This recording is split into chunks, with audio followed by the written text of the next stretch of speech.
committed to doing it. Good for you. I've accepted the chaos. I've accepted that that's the way that it is. Yes. And Yes. just proceeding. That's right. Yeah.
Are we?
Hello, hello. Hey, Rob. This is Olivia. Hi, Olivia. We'll get started in just a couple minutes. Great, thank you.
So, yeah.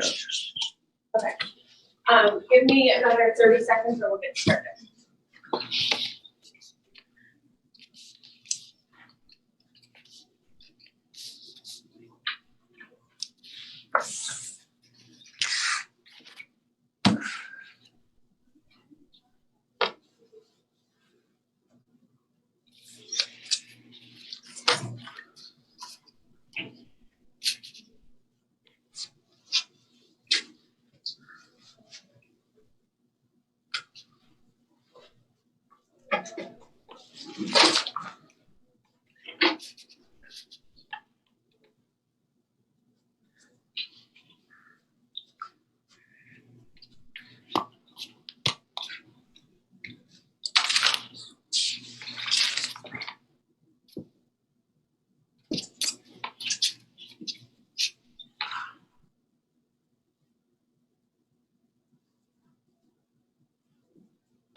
What, a Zoom meeting without a cat or a dog or a child?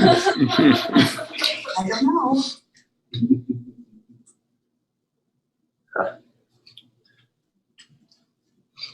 All right, we're close. Very close. We go put one of those masks on so that Okay. the mayor looks Oh, like. wait, No. all right, it's just as soon as Put it I, on. Didn't do that, put it on me.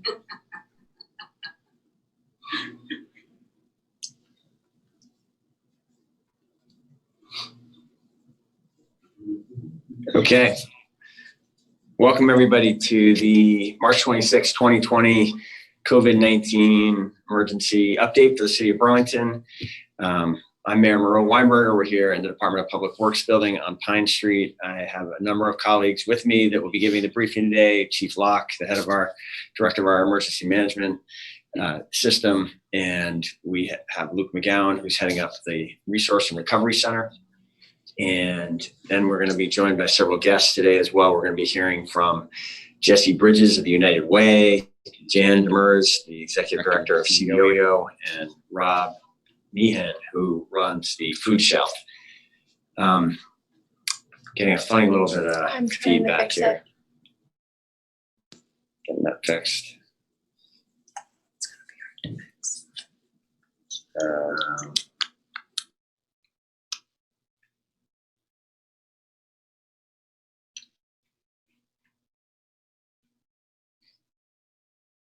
Good.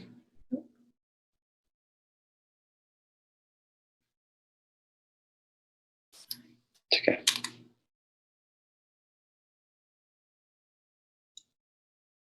Just a moment at the Techo. Nothing's ever off there.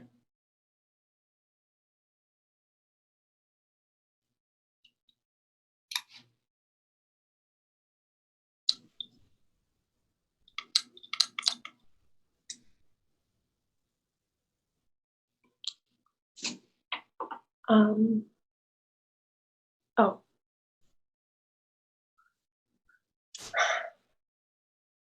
Okay. Start talking again. Okay. We're testing that here again. I don't hear the feedback anymore. Picture's running. We're good? Okay. Okay. Sorry for the technical difficulties. Thank you all for joining us. The reason we have some partners here today is one of the focus points today. I think you're going to hear in a number of the updates is just examples of how the community is coming together to respond to this emergency. There are many great things on that front happening locally. There's even some good things happening nationally. Let's get into some of the details. So we are announcing today the COVID-19 United Response Fund. This is a fund that is a United Way fund. It is the United Way of Northwestern Vermont has launched the COVID-19 Response Fund in partnership with the City of Burlington and some other partners. The donors have already contributed through United Way appeals $20,000 to that fund to date. They've done that by going, if you want to put right up there's the link to go if you want to be involved in this. And what I am excited to announce today, glad to announce today, have the honor of announcing, is that we've raised $85,000 more from 4 generous lead donors to this fund.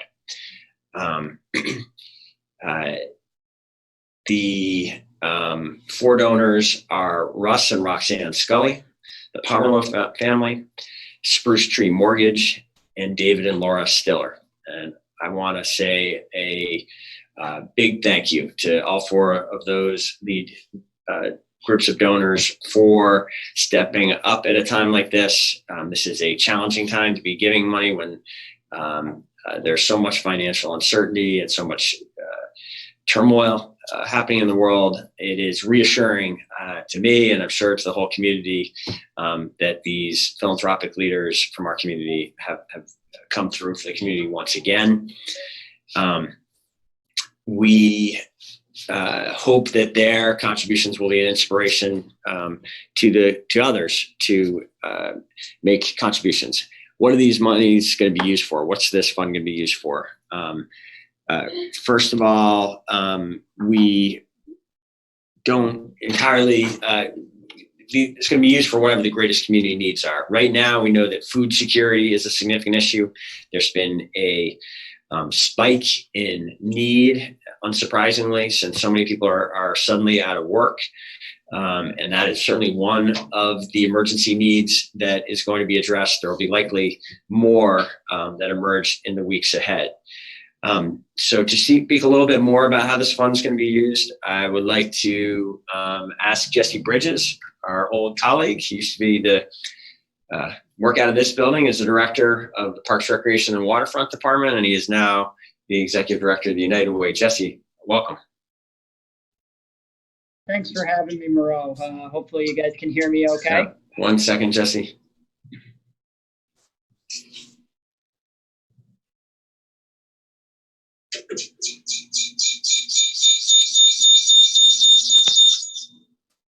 Back to that phone.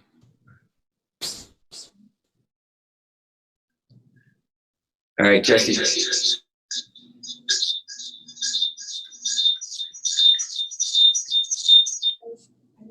Quite a bit of feedback coming through there. Well, why can't we mute everybody except Jesse? You need to. Would you like me to jump in?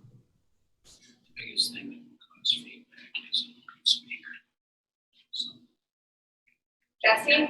Yep.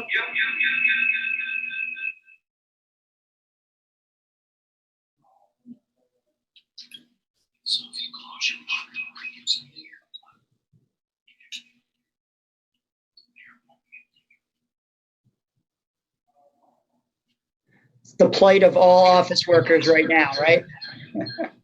We can hear you, Jesse, so just go ahead. We'll just be All right. quiet. All right, so we're really excited that we have this fund and the opportunity to share with our community. We know so many people want to give, and the biggest thing that we felt like we could do right away was jump right in and make sure that there was an opportunity for people that wanted to give locally, that wanted to understand that their dollars were going to support their neighbors. Giving them that opportunity and that immediate response. We have a number of intentions with this fund. I think, as you mentioned, Mayor, we know food insecurity, the need has spiked dramatically. We know there are significant issues with people retaining housing, as well as those within our community without homes.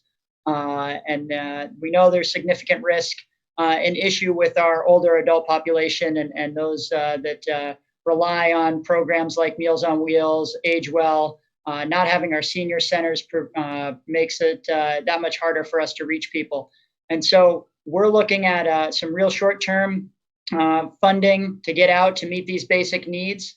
But we're also thinking in partnership with organizations like the Vermont Community Foundation, of course, the City of Burlington, and others about how we are going to change things down the road. How are we going to really be able to, over the next number of weeks, over the next number of months, and I believe into the years in the future, how are we going to have a true multi-sector and multi-funder approach that's rooted in our inclusive community? So how are we going to meet those needs? So we want all the donors to know to this fund, 100% of the proceeds that are coming in through this response fund are going back out into the community to serve organizations like CVOEO, and their food program at Feeding Chittenden.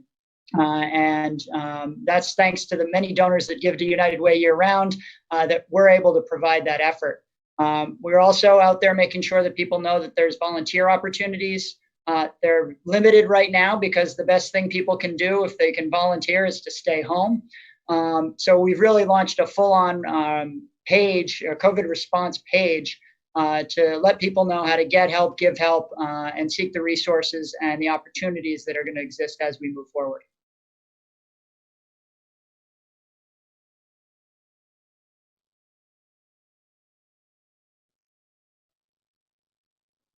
And maybe Rob, Rob, let's go to you next for technical reasons. Okay, go ahead, Rob. Oh, thank you, Mayor. I've got a little feedback going. There you go. Just want to express gratitude first and foremost. This community is really coming together in amazing ways. I'll share briefly what's happening on the front line of hunger relief in Burlington and Greater Burlington.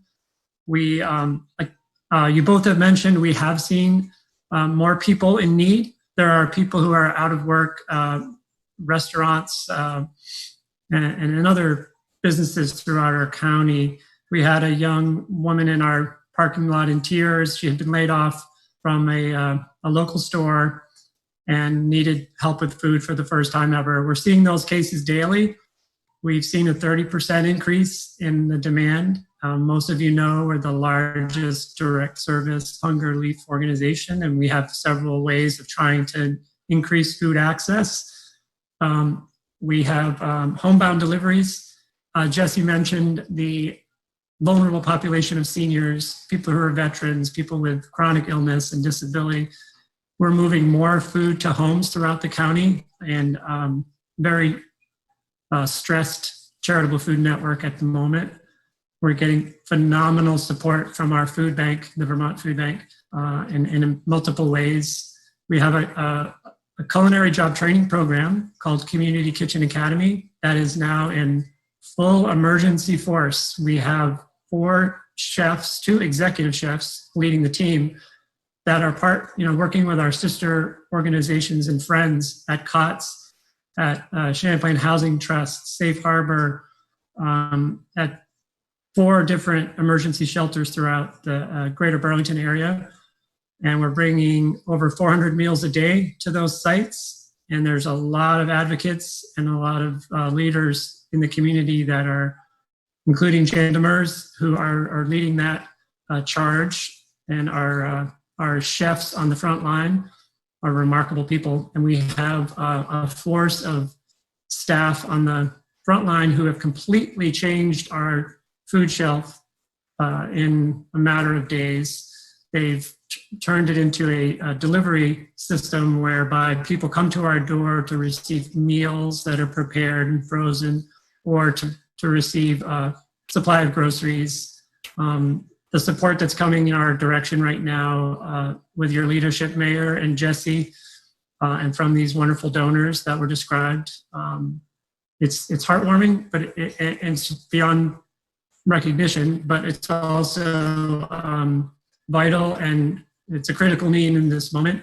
I just want to say thank you to everyone. I can share more through email or through our wonderful staff at Feeding Chittenden and CVOEO. So much gratitude, and thank you very much.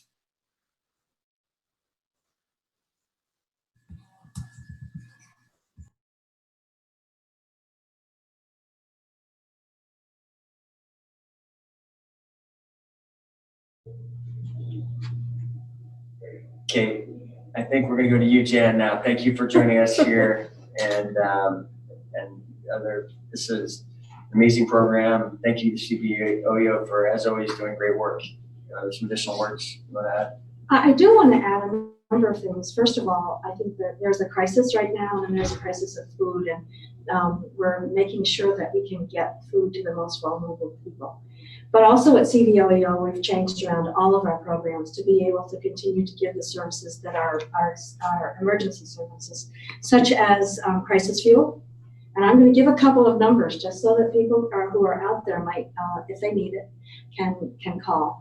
863-6248-76 if you need fuel and you are a Vermonter with low income.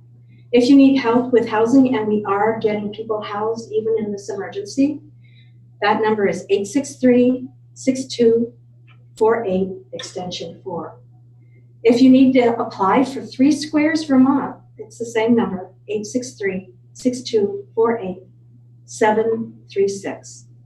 And so the emergency services that we're providing, we are continuing to provide, but we're also providing services for our Head Start programs. We've changed that from a center-based program to a home visiting program, so that people are individually, teachers are connecting with students. Our Vermont tenants, our mobile home, and our fair housing programs are all operational, and that's by phone and webinar.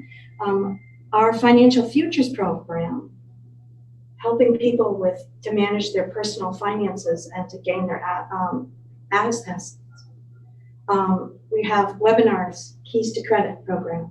Our micro business program is still helping people while businesses are having to shut down. We're connecting with small businesses, entrepreneurs that are trying to get things going, and we're doing that by webinar and personal coaching over the phone and through the internet. Our weatherization program has had to stop going into homes to weatherize, but they're not stopping with emergency heating. They're going in to help emergency heating, and they're also taking the capacity that they have, and they're at the food shelf.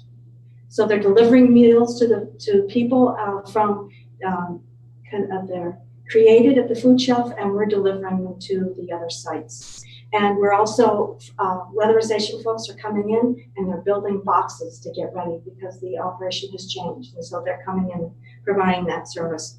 The other thing that we're doing at CVOEO is that we're starting to really work very hard and intensely on a congregate recovery center. And this center is going to be operational in a week or so. We will be looking at housing over 200 households, up to 200 households of people who have been confirmed with cases of COVID-19. We're staffing right now, looking for the facilities, and we'll have that up and running so that these people who do not need to be hospitalized but are confirmed cases with COVID-19 will be able to have a good place to stay, receive the medical services, the mental health services, and the food that they need to recover from COVID-19. And that's, I think, what we're all here for, to get through these days and then to recover. So we're doing that as well. And I just, again, want to highlight the work that's being done at Feeding Chittenden, because they moved fast and people are getting fed. So, and I just thank you. I think partners are coming together, and just to confirm what Jesse has said and what the mayor has said, we're working in a new era, doing things in a new way, and making and getting positive results. Excellent.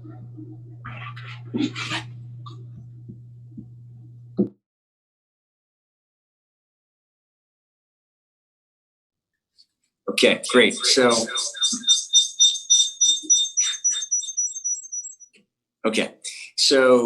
for people watching back there trying to understand the delays and stuff that are happening in the room, there are maybe a little hard to see, but there are 4 of us up here. There are 2 more people on the line. We're having mic issues, so we have to turn on mics, turn off mics to keep from feedback issues. So thank you for your patience and bearing with us. Apologies for the awkwardness of it, but I do want to say to the 3 speakers we just heard from, thank you for the incredible work that you're doing. You've totally reoriented or escalated the services of your organizations in a very short period of time to respond to this emergency. There are many challenges ahead, but it's one of the things that gives me confidence that we're going to get through this as a community is seeing the responsiveness of so many partners and the collaboration that is happening so much faster and forcefully than it can happen in normal times. It's happening now during this emergency. So thank you, Rob, for being on the front lines of this. And the last point, I actually didn't realize I was going to be a part of your focus here, Jan. I'm excited to hear you announce so confidently that this congregate site is going to be open soon. I spent a good chunk of my day working on this as well. I agree with you that this has to happen. It's a very important strategy. There's a lot that has to happen to get this stood up, but from my perspective, this is a critical resource that does not yet exist in Chittenden County that we're going to need to properly fight this virus, to properly contain its spread, and to get the right care to the people suffering from the virus in the days ahead. So I'm glad sounds like all day we've been working on from different ends of this. It's going to be a big partnership that gets us together, and it's exciting and important. I'm going to address a number of other topics, and then we do want to leave some time for questions. So if we could advance to North Beach. We touched on this yesterday. We have an update. There are now we have repurposed the North Beach campground here in the city of Burlington. This is the campground right next to North Beach and beyond the high school. And the campground is now being used to house people who are experiencing homelessness who were staying at the Low Barrier Shelter. So this is a shelter that is in downtown Burlington. Normally, it's been there for the last 5 years. In normal times, we would be closing the Low Barrier Shelter right around now.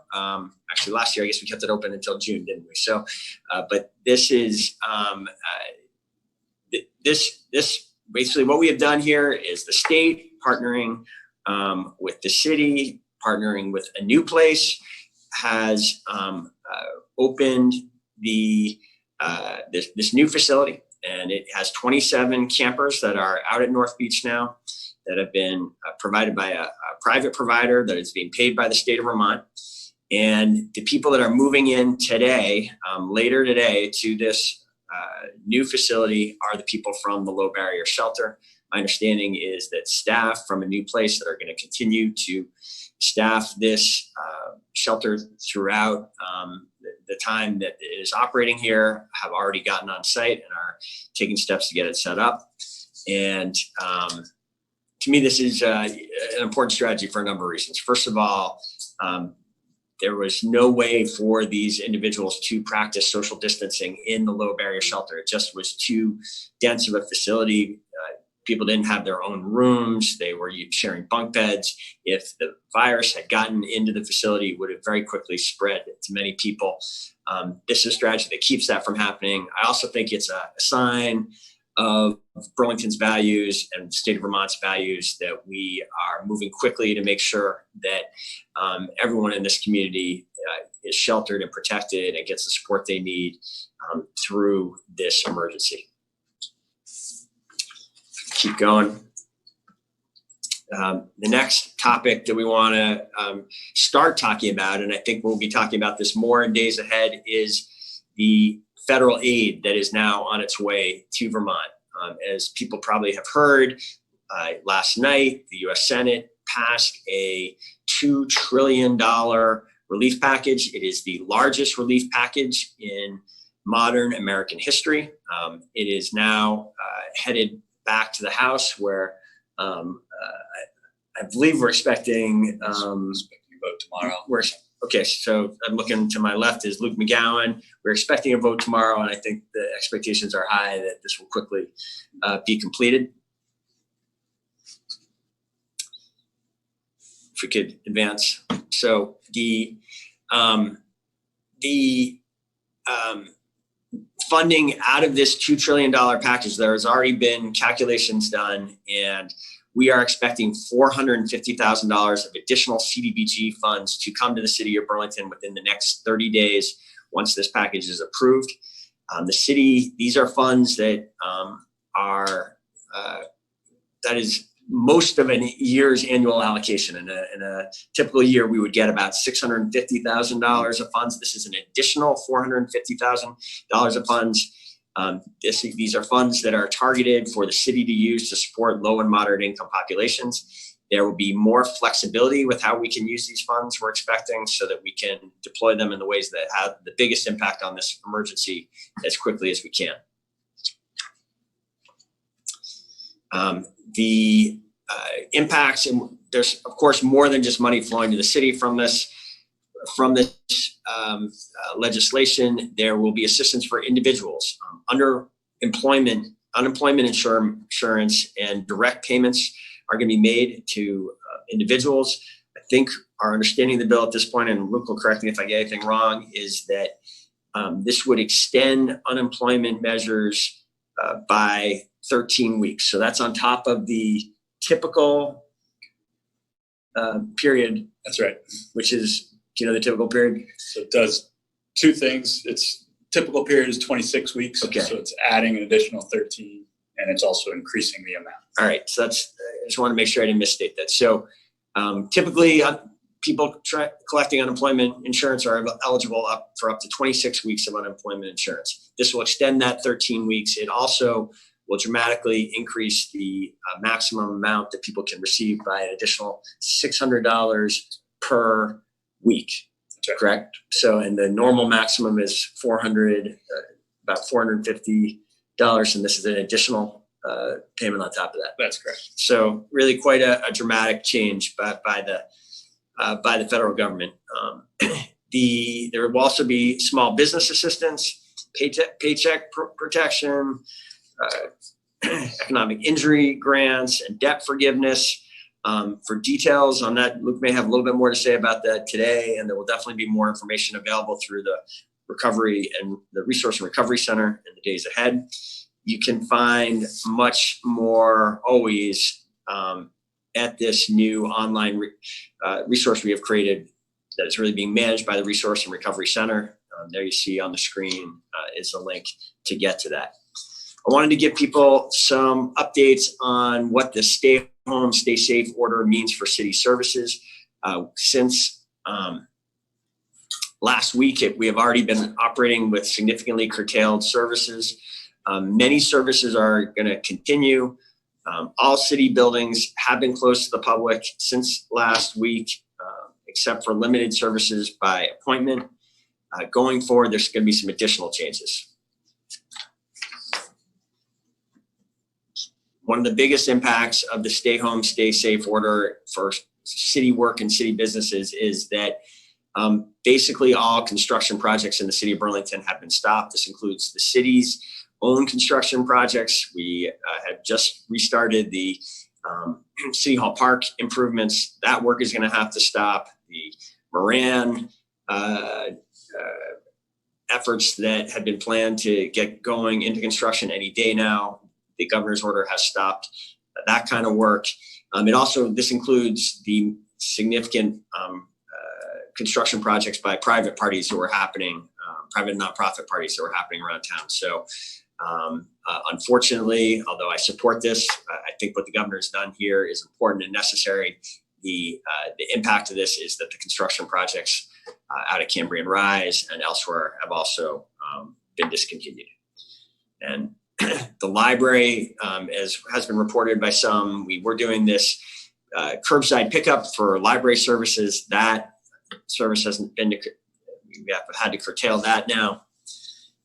And we are further limiting the days and hours that the public can make appointments for marriage license services. I believe there is still a sense that we can continue to operate those services 1 or 2 days a week. If you're looking for that kind of service, look for updates on the website.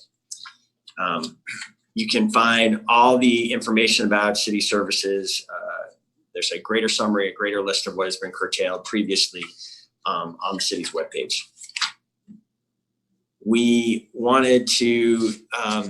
I just wanted to speak a little bit more. We spoke about this yesterday. The governor's stay home, stay safe order makes it clear that it is okay for Burlingtonians to go outside. Going outside for exercise is encouraged. However, the order and common sense does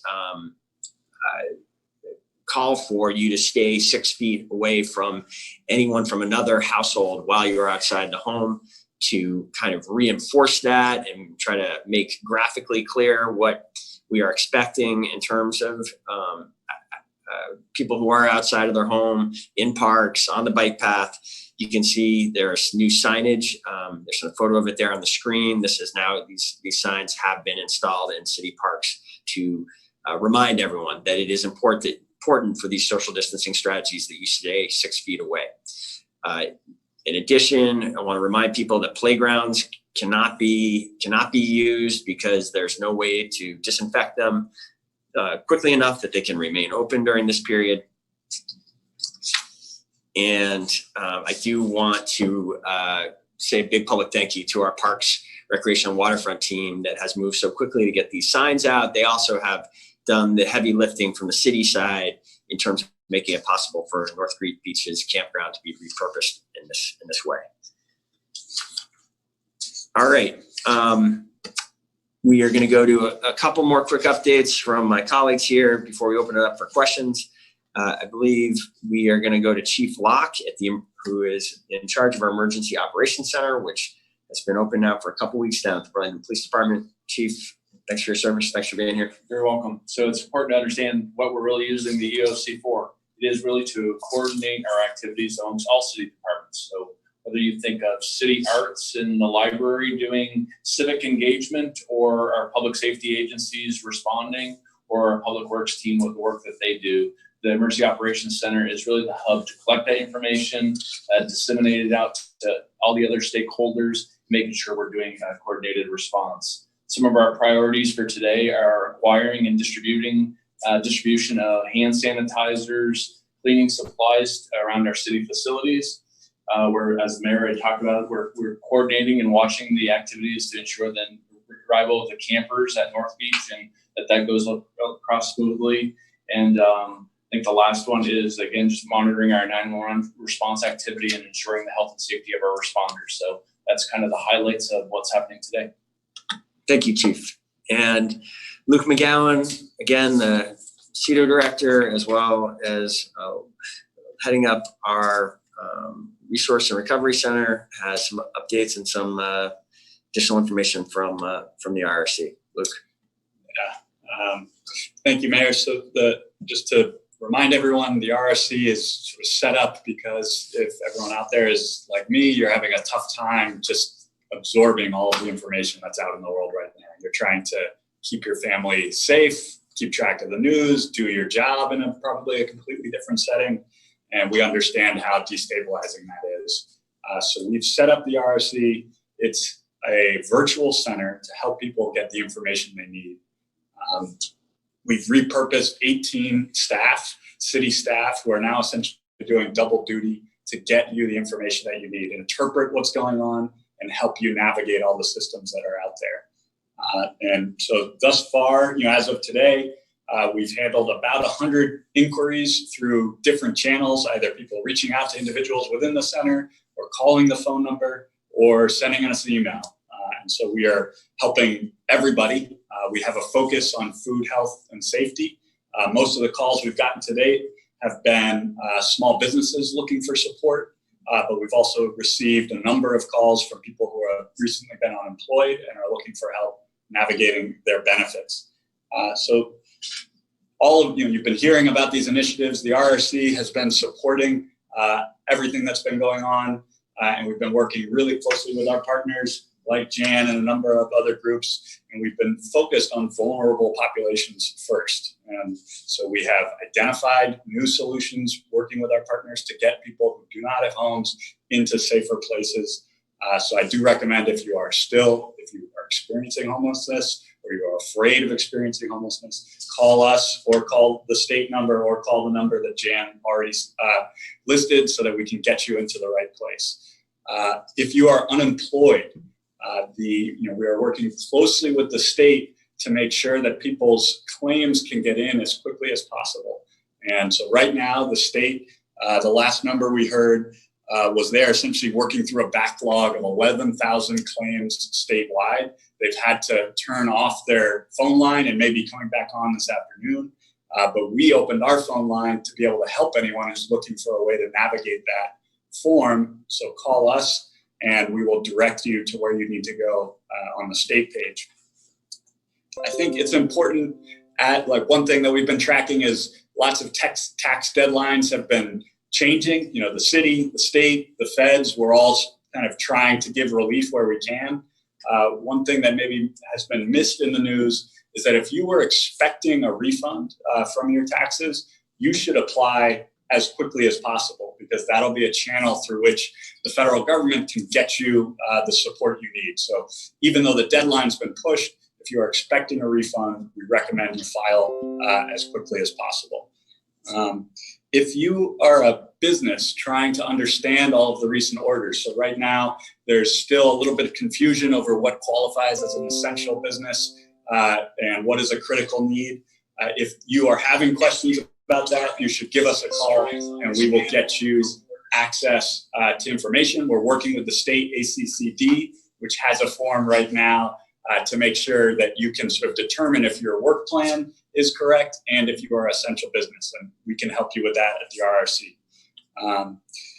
Finally, if you are a business and you think you can be producing critical supplies for the effort to fight the virus, we've had a number of businesses come straight to us, a number of local Burlington companies who have said, we think we can help.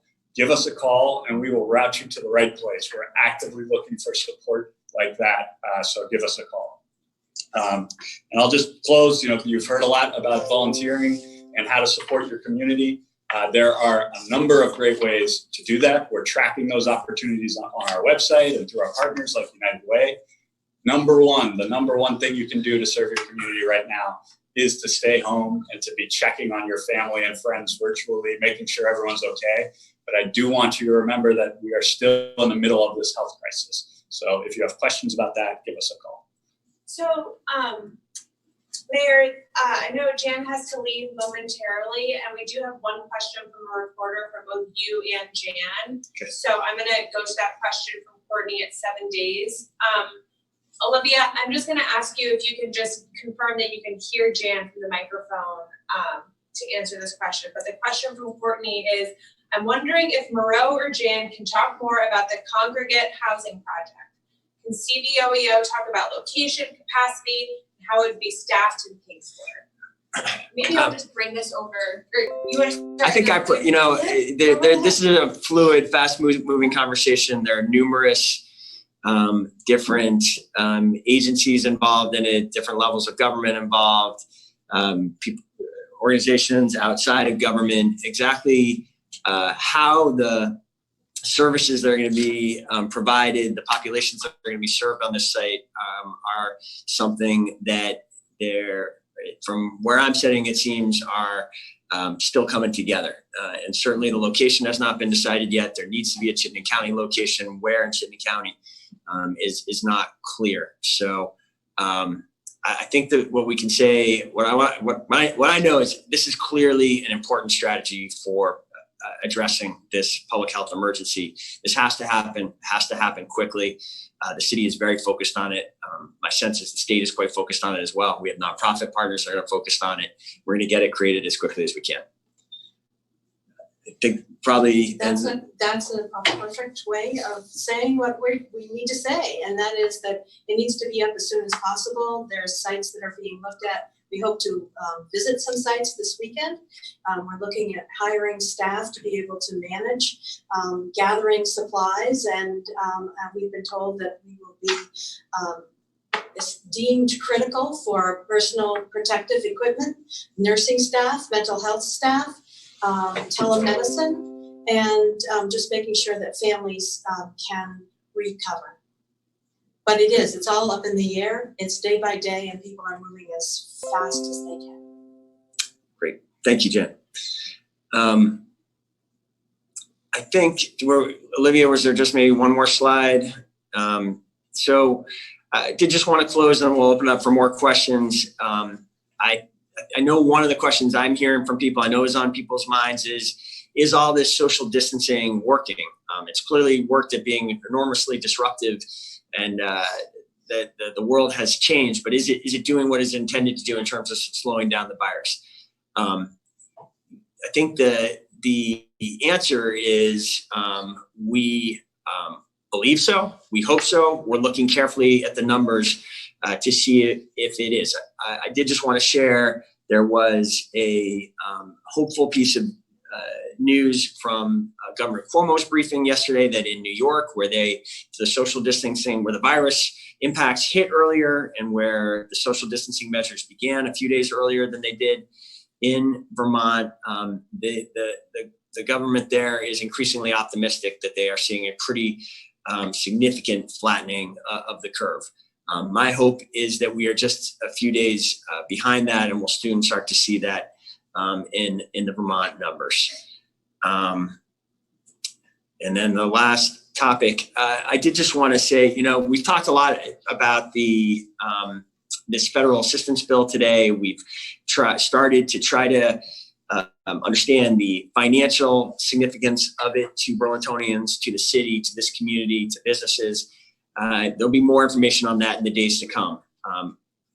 I think the larger significance is it appears, and this is not 100% done yet, we need the House to sign off on it, and we then need the President to give his signature to the bill. But what it says to me that the Senate was able to come together. The Senate has been an unbelievably polarized and partisan legislative body for decades, that they were able to find common ground on a very ambitious piece of legislation. The biggest aid bill in the country's history is an indication to me, it is reassuring to me, it is a sign to me that this country, while we may not have, we clearly didn't do what was necessary to stop this virus from spreading in the country. It has spread throughout to all 50 states, and it is not yet in control in any of those states. But this is an indication to me that we are going to do what needs to be done to get through this public health emergency and to recover from the public economic crisis in the weeks and months ahead. All right, I think we have some I have another questions. question, and this is a question from Liam at BPR, and I'll just ask you to repeat the question in case folks can't hear. Is the construction freeze pushing back the timeline for the City Place project? Have you been in contact with Brookfield about their plans? So I actually have a call scheduled with Brookfield and staff tomorrow, which is whereas that is something that typically I'm working on multiple days every week during this emergency. I've been focused on the emergency. Tomorrow is going to be the first chance for me to catch up with the team and hear Brookfield where they are on this. I can't. I don't know right now what the impact is, or if there is any impact at all. That was a project that was certainly the stop work order, the stay home, stay safe order has no impact on that project in the sense that it is not in construction, as everyone is well aware. So there wouldn't be an impact from that there. This broader international crisis, it's too soon for me to say what kind of impact that's going to have on the project. Olivia, do you have any other questions? That's all I have. No, she doesn't have any other questions. Did you guys have any questions? Yeah, so in regards to the new federal bill, do you think it's enough? Well, I think it's enough for now. I think it's an enormous amount. I think clearly that the federal government has extended itself very substantially.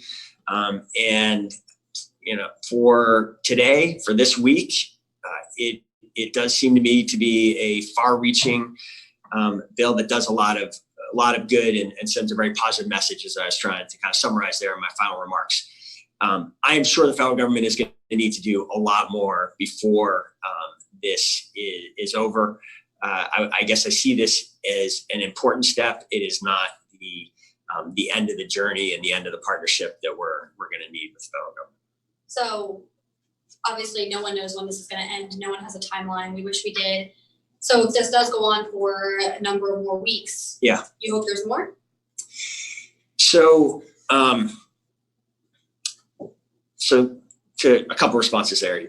I think you're exactly right. And I know it's something weighing on all of us, is that we don't know how long this is going to last. We don't know what the months ahead look like. We don't know what the year ahead looks like.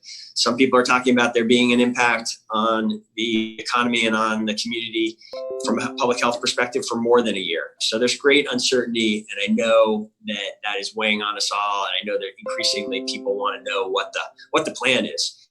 And one of the reasons I focused there at the end, I think we'll start to see a plan take shape once we have a better sense of what are the impacts of these how effective have these social distancing strategies been? Have we slowed the spread of the virus dramatically through these measures? It certainly seems like what we should have. I mean, there has been such a dramatic, the world today looks so different than it did 2 weeks ago. I am very hopeful that we're going to see real progress in the numbers soon. If that happens, as the trajectory of this crisis begins to change, I think you'll then be able to see the state and the city and the federal government start to telegraph more about where we are headed from here with respect to the public health measures. With respect to the financial measures, I guess there I'm saying yes, if this emergency lasts for a long time, that will clearly mean the federal government needs to do more financially. I think even short of that, this is such a complicated and unprecedented event that is happening that has the potential to freeze up the economy, free up our world in so many ways that my sense is the federal government is best positioned to address some of the challenges created by this unprecedented event. And I would expect on a legal or regulatory matter, even if they don't end up having to put more money in directly from Congress, I think the federal government is going to have to be active and be a partner to the other levels of government and to the country to get through this, and that their work is by no means done. Okay, I have do you want to go ahead again? Okay, I have a few more questions. I have a question from Austin at Burlington Free Press. Regarding the Hall of Construction in the city, does that include the athletics project at UVM? Has the mayor asked UVM to stop? Where does that stand? I don't, do you know the answer to that, Luke? That has not been one of the, I've not been involved in conversations about that project. My understanding of the order, however, is that it's quite clear that all construction in the state needs to stop unless it is for construction that directly supports the emergency response or essential infrastructure. And my understanding of the order would be that project would need to stop as well. But we can follow up on that, certainly, but right now that's our read on the order. So I have a few more questions from Liam at BPR. The first question is, have any businesses on Church Street had to close down, and are you concerned as this crisis continues that Church Street will begin to lose business? The second question is, if the city gets the $450,000 of CDBG funds, what specific programs would that fund? Great. So, yeah, we're definitely worried about Church Street. Church Street businesses have definitely been impacted, as have all Burlington, virtually, certainly any Burlington business that is directly affected by the orders, which would be the great majority of them, if not all of them at this point, are impacted by this. And we are very worried about the future. I am encouraged that the federal bill has some real assistance in it for businesses. I also can report that the city itself is continuing to look to do anything it can to support our businesses. I testified earlier today in a Senate committee that is looking at how the state might respond, and we are looking at what can be done with the property tax. There was some discussion in my memo and the emergency resolution on Monday. We are working on that report to come back and take council action that would provide additional meaningful financial assistance to property owners, and the city assistants. We're looking for a way to tie that to relief for businesses and residential tenants to ensure that if the city offers any assistance, that the tenants benefit from that. Luke, do you have any other responses to that question you want to share? Yeah, to the second part of the question, definitely. And just to say, this CDBG specific number amount, that's just the sort of a very small part of the benefits that are going to be coming to Burlington. But we had that sort of very immediately because it's done by formula. We could calculate, okay, what is Burlington going to see? The programs that are supported by that include many programs that support low and moderate income employees, so support to businesses that employ those type of business employee. And we have a loan fund program. We have a grant program. We have a technical business assistance program. All of these have essentially been made more flexible, more available. And so we are already starting to intake requests for assistance at the RRC. And so now we'll just have sort of the guarantee, the federal guarantee of the support we need to get that money back into the community. So the next question I have is another question from 7 Days, and I think it's a question for Jesse. So just let me get the microphone set up in here so we don't get the feedback. But I guess I'll ask the question first, and then Jesse, just wait for me to give you the go ahead to respond. Can you say how the money will be split between Feeding Chittenden and CVOEO? Just give me 1 second.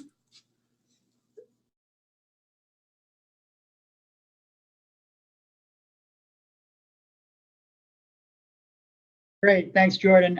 So we already fund, I think one of the things I should have mentioned at the beginning is we fund a number of programs across the region on an annual basis. We actually do about $1.5 million in community philanthropy that we use to fund programs like Feeding Chittenden and other programs that are at CVOEO. So CVOEO is the organization that runs Feeding Chittenden, the food shelf in Franklin County, and all of the different programs that Jan mentioned earlier that are supporting. So that'll be something that we'll work with Jan and our other partners on in terms of where they need the support most. One of the things we've done with our existing funding is opening up the funding that was program specific to make it so that those organizations can use it for general operating support.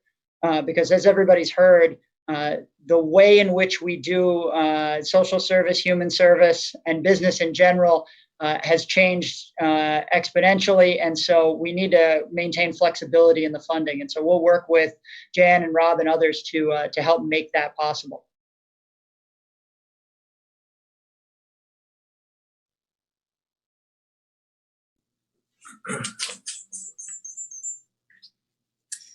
Thank you, Jesse. Any other questions, Jordan? No other. Olivia, text me if there are any other questions, but I think I got all of them. You guys have anything else, or are we good? All right. We're good. All right. Wrap it up. Thank you, everybody. Our plan is as long as there's significant important information like this coming out, we're gonna be back with you every day at 2:00. And we look forward to seeing you tomorrow.